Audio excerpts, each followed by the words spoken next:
All right, today this is Handyman HighPants coming to you with another video. Today I have a helper, April the elf. All right, today we're going to be working on changing the cord on a circular saw. So a few tools. We're doing it in the house here to make it a little easier to film. You can see some of the Christmas stuff we have up here, but anyway, here we go. Okay, today what we have here is a Bosch worm drive circular saw.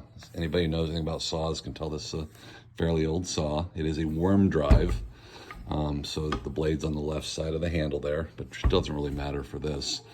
Today we're focusing on the cord, which is right here. This cord has seen some better days. It's broken right here, here. There's about two or three other spots I've cut into it over the last 20 years, so we figure it's finally a good time. What we're mainly gonna have to do to get to this is, first of all, make sure it's unplugged. But honestly, if you're too dumb to know it should be, to not know it should be unplugged, you probably shouldn't be doing this. We're gonna focus on getting these screws out. This is a star drive, so I'm using a tool like this. You can also use a drill to make it quicker, but we're just gonna use this today because it's easier. I'm gonna take these out and then we'll show you what we're gonna do next. All right, taking these out first here. Just to have a good old corded saw. Now, once I have the screws out, this thing should kind of come apart, okay? As you can see now, if you look in here, we have a couple different things. We have the switch, which is right here, which we're not gonna touch. And the switch is basically tied to this right here, which gives it power, makes it go. We're just changing the wire down here that actually feeds, you plug into the wall. So you can see here, our next step is to take out these two little screws. As you can see here, my little helper, April the elf, is helping with these. Put in there, just twist it like that. Twist it all the way till it's out. See, April's taking both the screws out. So we're gonna take this little plate off here. Should pop off. And this is gonna release the whole thing. As you can see, there's gonna be 3 wires that come out of this. A black one, a white one, and a green one. Okay, so for my cousins Theo, your first trivia question: black wire, white wire, green wire. What are they and why do you need them? It's pretty universal when you wire in something in the house too. No, not you, April. Get some all over your face too, by the way.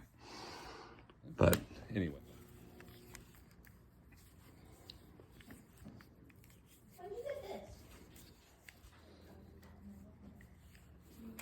That's probably good, just twist it up there.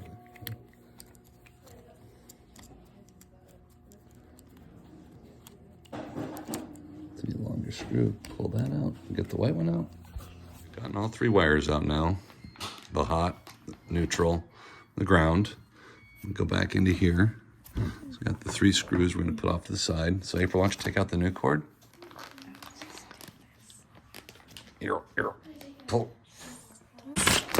See, one thing you wanna check on these cords, it's the same exact thing. They come pre-wired, okay? Same exact fittings. So different. The real important thing on this cord too is this part here. This is the part that comes out of the saw right here, and it keeps it whenever you're on the job site. If you're bending, and it keeps your other cord from getting kinked or pulled. It's really a good part to have right here. And ours, it obviously is pretty beat up. Otherwise, I was just gonna cut the cord and splice a new cord on there, but having this piece here, I think this whole thing was on Amazon for 18 or 19 bucks. So anyway, we're gonna put the new cord back together now. On here, wanna make sure to slide your wires in here before you put everything together. So April, go ahead and put those in there. Just put them in one at a time, probably. Yep, fold this one in, okay. Fold that one in, now push them all the way through.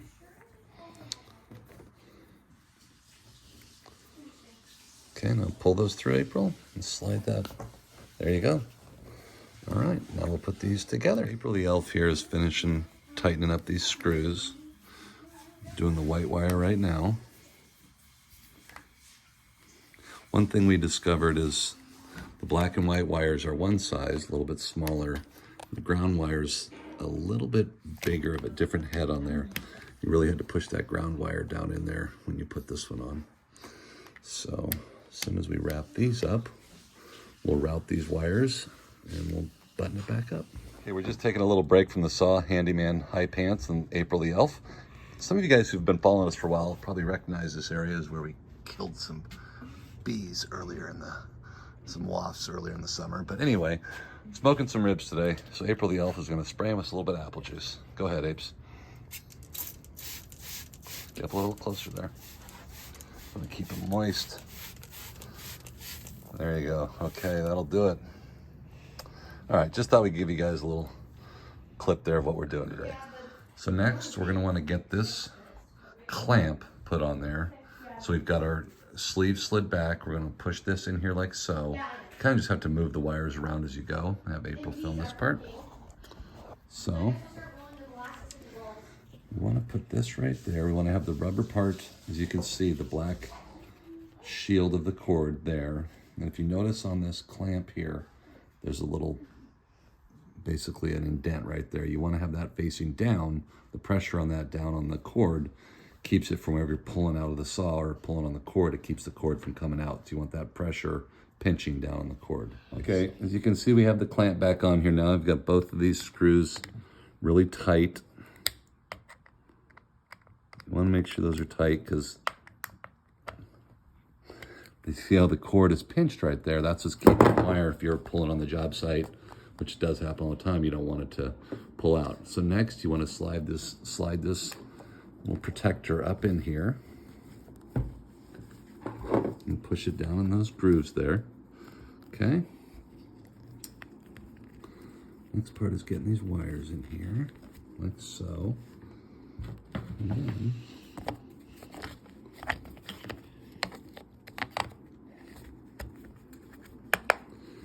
you snap that on there. You want to make sure it's tight all the way around. See, there's no gap in here, here. Everything fits kind of good. The first one you want to put back in is one of these to hold it in place. Just kind of get it started. That way it won't go anywhere. And then we're going to get this back up a little bit there. We've got those two in there and secure. Now, April the elf is going to go ahead and put the other screws in. Let's get them started by hand. As you see now, we have all 5 of those screws back in, tightened up. So there should be 5 of these screws, 2 of these on the outside. Everything is nice and tight around here. It went back together nice. So now we're gonna give it a little test. So April the elf is gonna plug it in. Okay, you ready? No. Here we go. Nothing blew up, so obviously works. Okay, well that concludes our second video in 2 days here. This one on Handyman HighPants and how to change a cord out on a skill saw. You know, always make sure to be careful and don't plug anything in while you're working on it and blah, blah, blah. Make sure to have a helper, especially one with some, you know, food on the side of her face, but that's okay. So homework, Theo and Raymond, here's your homework. Remember on the cord we took off, there's 3 wires, black, a white, and a green. So I want to know what the purpose of each of these wires are. Because if you ever take like even a switch out in a house or in a receptacle, it's going to be the same thing. You're going to have a green wire, usually a white and a black, sometimes 2 blacks. I want a full report back of what those are and why they're needed. Okay? April, you want to say bye? Bye.